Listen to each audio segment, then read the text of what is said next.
Hey everyone, and welcome! Today we're jumping into something that's on the minds of thousands of students and families all over Karnataka, and that is the long road to becoming an engineer. So, if you're a student in Karnataka dreaming about engineering, or maybe you're a parent helping them along, what's the first thing you think of?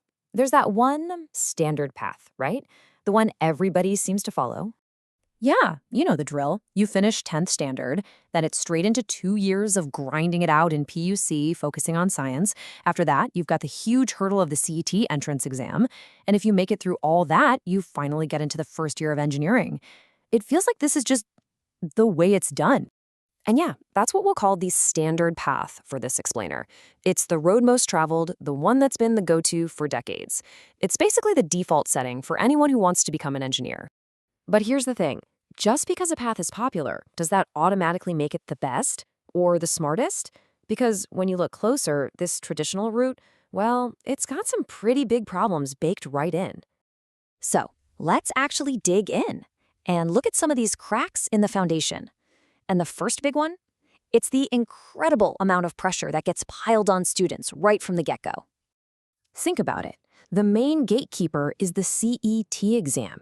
And you're not just up against the folks in your class. Oh, no. You are competing with lots of other students. We're talking hundreds of thousands of talented kids, all fighting for a handful of seats in the best colleges. The sheer scale of it is, wow, it's just staggering. And what happens when competition is that fierce? Well, it creates a domino effect that hits families right in the wallet. Super high costs. Just to get a tiny little advantage, the pressure is on to spend, and spend big. That dream of an engineering degree suddenly becomes a massive financial weight.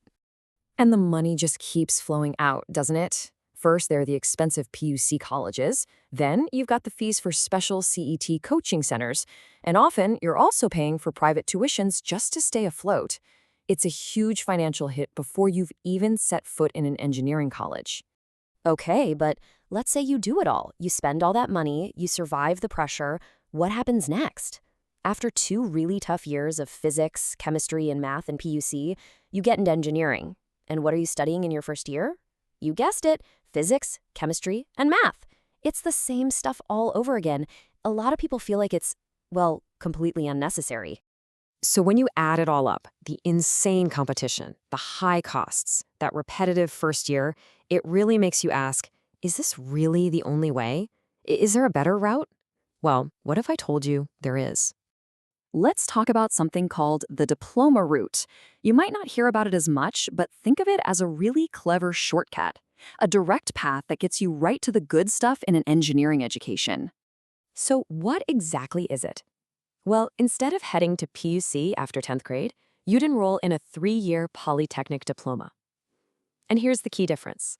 From day one, you're not studying general science. You are diving straight into specialized subjects for a specific branch of engineering, like computer science or mechanical or electronics. All right, to really get a feel for this, let's do a direct head-to-head comparison. Let's put the PUC path right next to the diploma path and see how they really stack up against each other. Okay, let's break this down. Now look at the duration. Both routes take 6 years total to get your degree, but the journey is very different. The PUC path is 2 years of general science plus 4 years of engineering. The diploma path is 3 years of specialized study plus just 3 years of engineering. You see the difference? But the real game changer is in the entry exams and where you start college, and that brings us back to competition. And this right here, this is probably the biggest difference of all. For PUC students, the CET exam has lots of people writing it. But the exam for diploma students, the DCET, the number of competitors is tiny in comparison. We're talking just a few thousand. I mean, your chances of landing a seat in a good college just went way, way up. But it's not just about the competition. The diploma route has a few more tricks up its sleeve, some really powerful, almost hidden advantages that can totally change your experience as a student. Remember that 4-step grind for the PUC path? Well, check out how simple the diploma journey is. Step 1, finish your 3-year diploma. Step 2, enter your engineering degree program. That's it. It's so much more direct. But the really amazing part is where you enter that program. And here it is. This is the big one. You get to skip that entire first year of engineering, the one that repeats all the PUC subjects. you jump right into the second year. They call it lateral entry, and it means you get to study your core engineering subjects from the moment you walk in the door. Now, speaking of that first year, there's this really scary rule that PUC students face. It's called the year back. Basically, if you fail a certain number of subjects in your first year, you don't get to move on to second year. You have to repeat the entire year. It's a huge source of stress, and it can set you back a full 12 months.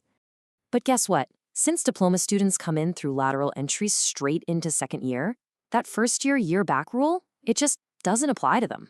It's like having a built-in safety net. A huge amount of pressure is just gone, so you can focus on what really matters, your engineering subjects. Look, at the end of the day, it's your path. It's a personal choice for every student and every family. But the most important thing is making that choice with all the facts on the table, right? So you can pick what's truly best for you. So let's just quickly run through the big wins for the diploma path. 1. Way less competition to get a good seat. 2. You get to skip that whole repetitive first year of engineering. 3. No risk of that dreaded year back roll. And 4. You show up to college already having a solid 3-year technical foundation. That's a huge head start. And all of this leaves us with one final thought. One big question to ask ourselves.